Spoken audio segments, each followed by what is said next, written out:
phones off so we don't get interruptions. Then we are giving out certain fact sheets because we're not going to address issues. We're not going to go into a tit-for-tat on specific issues, but we're giving out fact sheets and let the facts speak for themselves. But after I've read the statement, we have a wide range of aware members here who can take questions on any issue you want.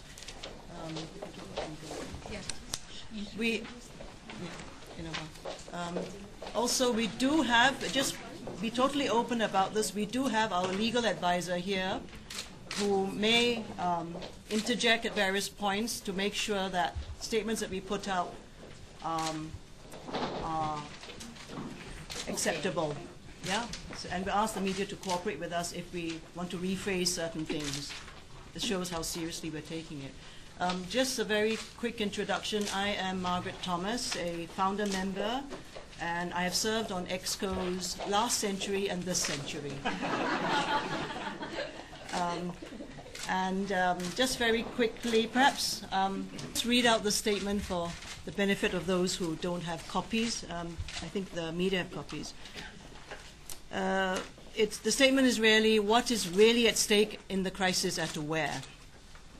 We are glad the truth is finally out. What happened at the AWARE AGM on 28th March was a planned takeover by a group of women guided by their feminist mentor, Dr. Teo Soo Mien, who have taken it upon themselves to, as they put it, bring AWARE back to its original, very noble objective.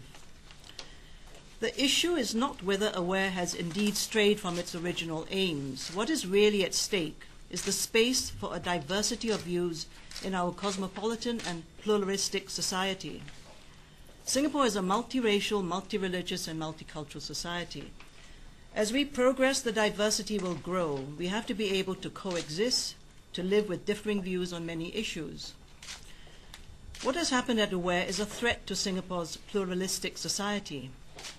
A feminist mentor takes exception to some of AWARE's programs, decides to monitor the organization's activities, and then encourages women she knows to challenge AWARE. But the challenge is not done openly. They could have written to AWARE to complain. They could have invited to AWARE to a seminar to discuss the programs. They could have written to the media. Instead, these women joined AWARE in the few months before the AGM and then voted their representatives onto the executive committee without giving any indication that they were acting together. They continued with this stance until Thursday when they finally told the truth. This cannot be the way forward for Singapore. We cannot have people acting like moral vigilantes running around and taking over established organizations.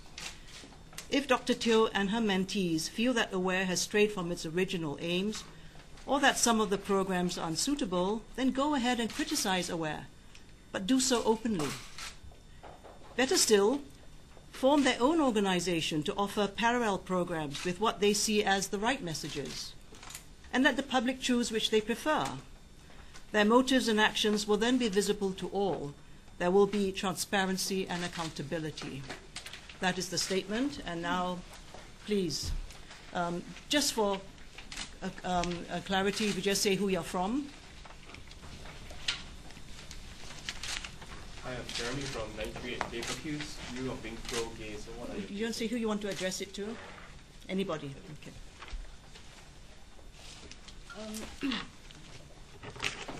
For some of the, I want to answer this. I think AWARE's founding principle has been inclusiveness. And because it has been inclusiveness, we cannot condemn, deny, or exclude any woman because of her sexual orientation, or because she's been abused by a husband, or because she's a single mother. The whole principle of AWARE has been inclusiveness. And so it is not a question, we accept people for what they are. And so that is not a question of, what was the question? We are not Pro-gay. Yeah, so it is not a question of pro-gay. I think there are some gay associations around, and they are different. We are a women's organization, and our founding principle has been also women's lives, women's choices. So, or you can turn it the other, women's choices, women's lives. So women have to choose the kind of lives they want, and if they want to join AWARE and they want support in any way, we will give it to them, because a woman is an adult person. She knows what choices she wants to make in life, and we try to support her in that. If an abused woman comes, we try to help her. If a woman, we have no sort of a lesbian desk, so to speak, at AWARE. I think AWARE is gay neutral, and I just want to look at some of the evidence that they have brought up. They point to a movie called Spider Lilies. AWARE is associated with the screening of several movies. This is one out of quite a few that we have done. Others are like Singapore Dreaming, totally wholesome, wonderful, heartwarming Singaporean movie. Mrs. Henderson Presents. And how these movies come to us is the distributor will approach us and say, we want to do a charity thing with you. Sometimes they say you have to buy the tickets first. Sometimes they say no need to do anything, just publicize your membership, we give you 20% of the proceeds. That is good fundraising activity for us. We don't have to do too much work, we get the money. And so long as the movie does not contradict any of our values, we will usually accept it. Right? And these opportunities don't come by so often. So this is how we actually select the movies. And I do not think that one movie like that shows that AWARE is suddenly single-focused, gay-oriented organization. And if the movie is objectionable, they would have whatever they call it, the 18 plus 18 or whatever it is, so young people cannot see it anyway, so we cannot influence young people anyway. Well, sorry, Timothy from Journal News Asia, but what about the other things that they've pointed out, like the comprehensive sex education sort of courses that AWARE has been conducting in secondary schools? I mean, would you have anything to respond to that? When we talk about homosexuality, right, we say that it's a complex issue. We don't know what causes it, and this is the message the program is giving.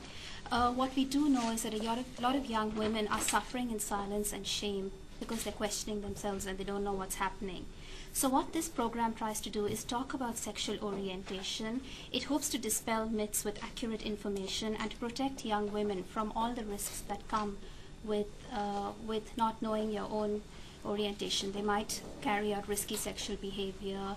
They might have multiple partners because they are very unsure of themselves. First of all, we know homosexuality exists in society. Now, AWARE cannot be an ostrich and bury its head and pretend that it doesn't exist.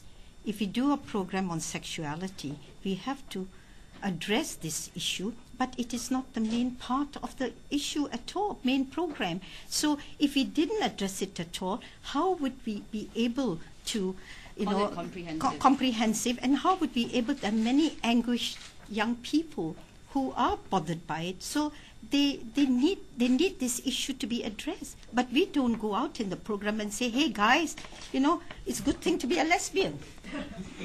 I think also one of the things we have to remember is why. Let me bring you back to the context of this 3 years ago, 4 years ago, when we had a lot of issues coming into the open about increased, I think it was 225% increase in the rate of STDs, for instance, increase in the number of teenage pregnancies, teenage abortions, teenage sex. And it is in the context of those that this program was introduced, And one of the things you have to remember is AWARE is not a religious organization. We do not impose values. We give them the facts, and you must also remember the facts, not facts, but all sorts of stories are available in the internet. Things about sex and sexual practices and deviant sex and what have you, kids are exposed to that, and to information, misinformation from their peers. So what we are offering are the facts.